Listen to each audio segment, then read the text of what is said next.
Good evening.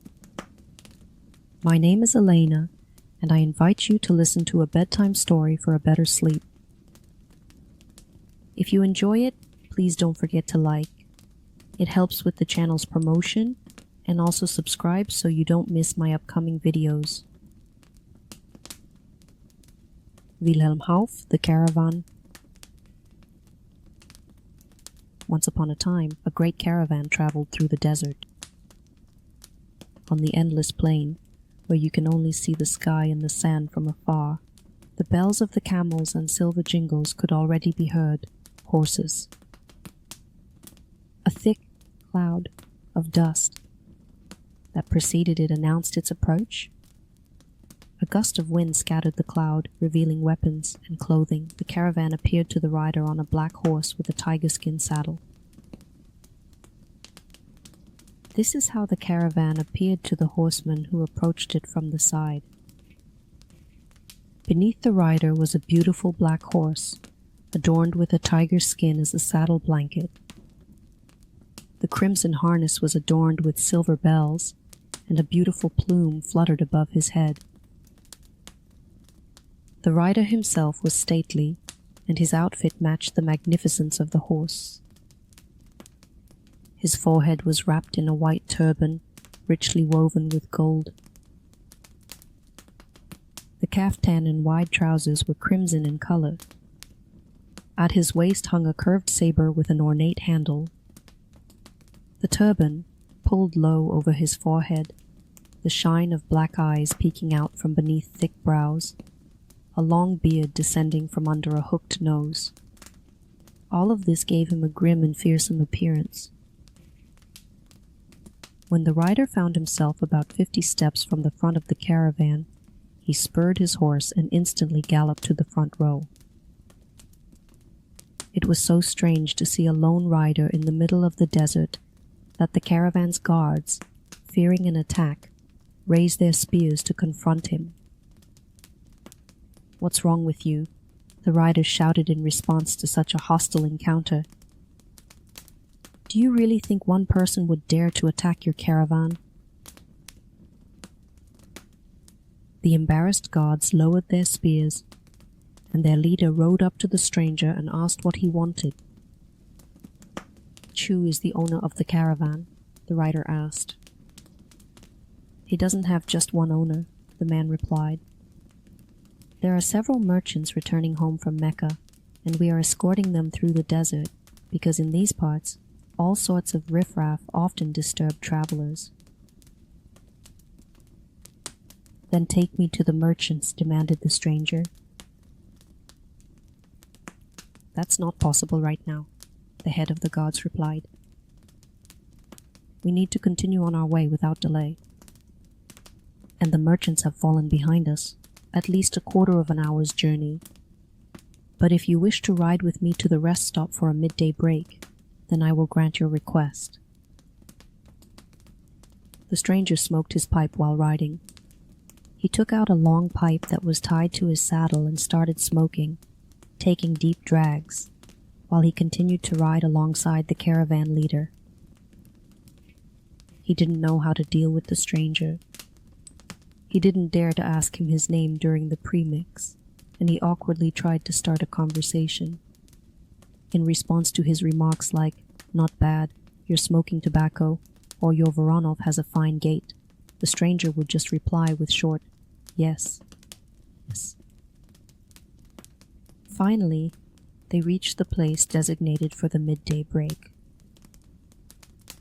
The leader positioned his guards among his men, and he, along with the stranger, waited for the caravan. 30 camels with heavy loads passed by them, accompanied by armed drivers. Next, 5 merchants rode on beautiful horses who owned the caravan. They were elderly people. He looked stern. One seemed younger, livelier, and cheerful. Camels and pack horses followed. Only one seemed much younger than the others, and also more lively and cheerful. A multitude of camels and pack horses brought up the rear of the procession. At that moment, the tents were set up and the camels and horses were placed nearby. In the middle stood a large tent made of blue silk. There, the chief of the guards led the stranger. When they pulled back the curtain at the entrance, they saw 5 merchants sitting on cushions embroidered with gold. Black slaves served them dishes and drinks. "Who have you brought to us?" the young merchant shouted at the leader, but before he could respond, the stranger spoke up. "My name is Selim Baruch, and I am from Baghdad. On my way to Mecca, I was captured by a gang of bandits and escaped from captivity 3 days ago. By the grace of the great Prophet, I heard the sound of your caravan's bells from afar and came to you. Allow me to travel with you. Your protection will not be given to the unworthy, and when you arrive in Baghdad, I will generously reward your kindness. For I am the nephew of the great vizier," the eldest of the merchants replied. "Selim," he said, "we gladly take you under our protection and are happy to help you. But first, sit down, eat and drink with us." Selim Baruch sat down next to the merchants and began to eat and drink with them. After the meal, the slaves cleared the dishes and brought long pipes and Turkish sherbet.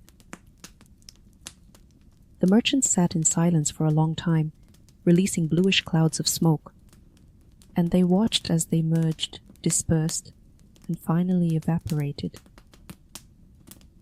Eventually, the young merchant broke the silence.